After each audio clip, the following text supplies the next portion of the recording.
Perkenalkan, kami dari kelompok kelas paralel 1 yang beranggotakan Yuel Christopher dengan NIM M0403-11110, Nailah Adianti dengan NIM M0403-114, dan Fatizara Sandi dengan NIM M0403-117. Nah, jadi fokus utama dari PBL ini adalah untuk menerapkan teori-teori diskrit yang telah kami pelajari ke dalam skenario dunia nyata, seperti melakukan pemodelan matematis serta analisis mendalam menggunakan konsep kombinatorika, teori graf, hingga bahasa formal dan otomatis. Oke, pada bagian ini saya akan membahas studi kasus kompetisi data mining yang diadakan oleh program studi ilmu komputer IPB dan diikuti oleh 800 mahasiswa. Nah, di sini ada 4 materi, yaitu ada algoritma, pemrograman, basis data, dan mesin learning. Nah, kita di sini akan membahas bagaimana menentukan jumlah peserta dalam berbagai kategori kelulusan. Seperti di sini ada banyak peserta yang lulus minimal satu ujian, ada banyak peserta yang tidak lulus satupun, dan lain sebagainya. Nah, di sini kenapa sih kita tidak bisa pakai penjumlahan biasa? Nah, karena satu peserta di sini dapat lulus lebih dari satu materi atau tidak sama sekali. Nah, sehingga data bisa tumpang tindih. Nah, karena itu kita butuh model matematika seperti konsep himpunan dan juga prinsip inklusi eksklusi. Nah, lalu langsung masuk ke pembahasan soal. Nah, di sini gunakan prinsip inklusi eksklusi untuk menentukan berapa banyak peserta yang lulus minimal ujian. Nah, di sini menurut buku Rosen, di sini gabungan semua himpunan ada jumlah irisan satu dikurangi jumlah irisan 2 ditambah jumlah irisan 3 dikurangi juga jumlah irisan 4. Di sini ada perhitungannya dan jumlahnya ada 700. Lalu ada tentukan berapa banyak peserta yang tidak lulus satu pun ujian. Nah, di sini tidak lulus satu ujian berarti semesta dikurangi gabungan semua himpunan, yaitu 800 kurang 700 yaitu 100. Di sini ada itu jumlah peserta yang hanya lulus tepat 2 ujian. Nah, di sini tuh kita bisa hitung dengan jumlah irisan 2 dikurangi dengan peserta yang jumlahnya 3 tapi uh, masih dalam satu himpunan, terus ditambah yang lulus empat-empatnya. Kayak di sini algoritma dan pemrograman dikurang algoritma pemrograman basis data dan juga algoritma pemrograman mesin learning ditambah juga 4 himpunan. Nah, lalu dijumlah semua totalnya 280. Nah, selanjutnya ditanya berapa banyak peserta yang hanya lulus 3 ujian. Nah, di sini tinggal dikurangi yang lulus 3 dikurang yang lulus 4 dan totalnya 140. Nah, di sini yang maju ke babak kedua. Nah, di sini tuh berarti yang minimal 3. Berarti dia tepat 3 ujian dan 4 ujian. Berarti ada di sini 140 ditambah 100 totalnya 240. Lalu di sini ada diagram Venn-nya, kita bisa lihat di sini dari perhitungan yang di atas ada yang lulus tepat 2, lulus tepat 3, dan juga lulus tepat 4. Nah, di sini ada perhitungan lagi sebenarnya untuk yang hanya lulus tepat 1 pada Oke, jadi pemrograman, dari Oke. mesin hasil learning, perhitungan di algoritma, atas dan basis menunjukkan data. bahwa dari 800 peserta, ada 700 peserta yang berhasil lulus minimal 1 dan 100 tidak lulus sama sekali. Ada 280 peserta yang lulus tepat 2 materi dan 140 yang lulus tepat 3 materi. Lalu peserta yang berhak maju ke babak kedua adalah peserta yang lulus minimal 3 materi, yaitu sebanyak 240 peserta. Nah, jika dihitung jumlahnya itu bisa mencerminkan sekitar 30% dari total peserta. Oke, Assalamualaikum warahmatullahi wabarakatuh. Perkenalkan, nama saya Naila Dian Hermawan dengan NIM 0403241144. Di sini saya akan menjelaskan tugas proyek struktur diskrit bagian B, yaitu graph entry. Eh, di slide ini kita bisa melihat bagaimana kami sudah mengubah peta Kota Bogor menjadi graf berbobot.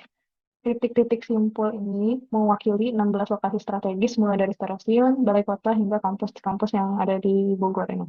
Lalu garis-garis yang ini adalah ruas-ruas jalan yang menghubungkan titik-titik simpul.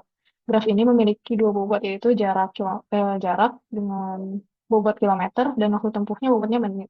Ini penting karena jalur terpendek secara fisik belum tentu tercepat secara waktu.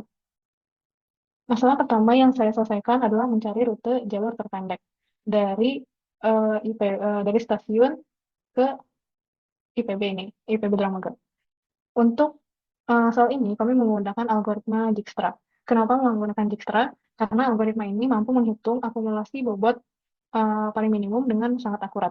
Hasilnya bisa dilihat pada garis biru, algoritma tidak memilih jalur ke simpang Gunung Batu, meskipun terlihat lurus, sistem justru mengarah lewat jembatan merah. Secara data, jalur biru ini menghemat waktu sekitar 11 menit dibandingkan jalur lain yang macet, meskipun jarak fisiknya sedikit lebih memutar.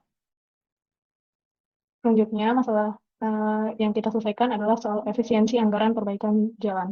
Di sini saya mengubah struktur graf tadi menjadi sebuah pohon menggunakan algoritma Kruskal. Untuk membentuk MST atau minimum spending tree, prinsipnya sederhana, saya menghubungkan semua lokasi yang yang punya biaya termurah atau jarak yang terpendek, karena semakin pendek jaraknya, semakin murah juga biaya perbaikan jalannya. Nah, terus saya juga membuang sirkuit-sirkuit yang looping seperti yang ada di sini. Hasilnya, garis-garis biru ini adalah jalan prioritas yang harus diperbaiki. Jalur-jalur alternatif yang terkesan mahal, garis yang berwarna selain biru, seperti biru muda, seperti ini, dan ini, itu tidak kita masukkan. Dampaknya, strategi ini berhasil menekan panjang jalan yang diperbaiki menjadi hanya 23,8 km, dengan total biayanya 16,66 miliar. Ini jauh lebih hemat daripada memperbaiki seluruh jaringan jalan tanpa analisis berat. Kesimpulan yang saya dapatkan dari masalah-masalah yang sudah diselesaikan adalah, pertama, kita jadi tahu pusat masalahnya. Lewat graf ini, kelihatan jelas kalau jembatan merah itu adalah titik pertemuan yang paling banyak jalan. Makanya di situ jadi sumber masuk paling parah. Lalu solusinya jadi tepat sasaran. Karena datanya sudah menunjukkan ke sana, saran kami jelas, bangun flyover di jembatan merah. Jadi anggaran benar-benar dipakai untuk mengurai titik yang paling kritis, bukan di tempat yang benar-benar sebenarnya lancar. Sekian analisis saya, kurang lebihnya mohon maaf. Wassalamualaikum warahmatullahi wabarakatuh.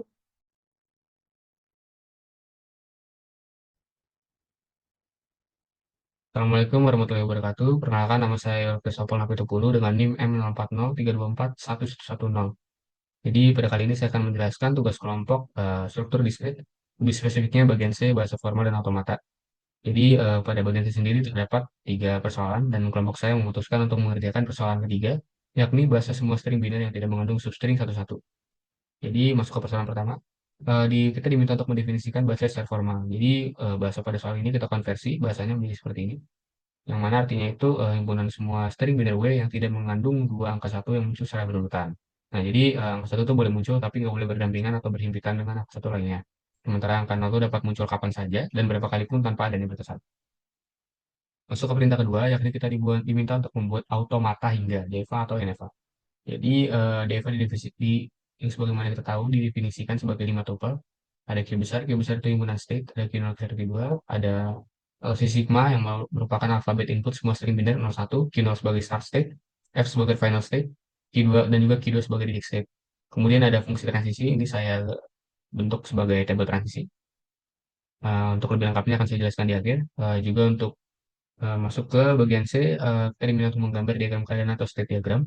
Ini saya gambar menggunakan aplikasi Draw.io. Untuk penjelasan lebih lengkapnya juga akan saya jelaskan di akhir.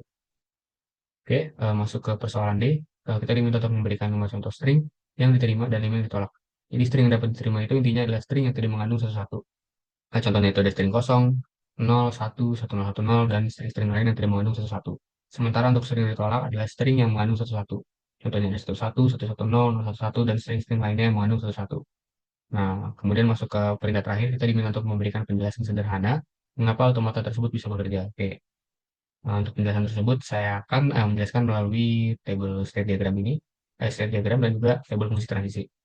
Oke, jadi izinkan dulu saya akan memberikan label pada Q0 ini sebagai zona aman, Q1 sebagai zona waspada, dan Q2 sebagai zona penolakan. Oke, jadi pertama-tama sebagaimana kita tahu, kita mulai dari start state kita, yakni Q0. Ya, Q0 sendiri jika diberikan input 0, maka dia akan berada di Q0 yang merupakan zona aman. Berarti masih aman tuh.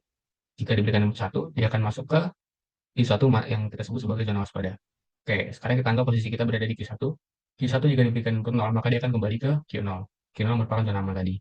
Nah, sementara jika diberikan input 1, maka dia akan masuk ke zona penolakan, yakni Q2. Nah, jadi jika sudah berada di reject state, mau apapun inputnya, baik 0 ataupun 1, maka dia tetap akan looping di Q2. Karena sistem sudah menolak untuk mengeksekusi program tersebut. Jadi kesimpulannya, selama state tidak berada pada Q2, maka program tersebut akan tetap berhasil untuk dijalankan dan dieksekusi. Sekian untuk penjelasan bagian C. Kurang lebihnya mohon maaf. Terima kasih. Hal yang kami pelajari ialah bagaimana mentransformasi narasi masalah yang kompleks menjadi model matematis yang logis dan efisien. Kami juga mendalami penggunaan algoritma graf untuk mencari solusi rute terbaik. Oke, sebagai penutup, kesimpulan umum dari proyek PPL ini menunjukkan bahwa konsep struktur diskrit bukan sekadar teori di atas kertas. Melalui prinsip inklusi-eksklusi, teori graf, untuk analisis jaringan jalan di Bogor, hingga perancangan mesin otomata, kita dapat memodelkan dan menyelesaikan masalah kompleks secara sistematis. Oke, sekian dari kami. Kurang lebihnya mohon maaf. Assalamualaikum warahmatullahi wabarakatuh.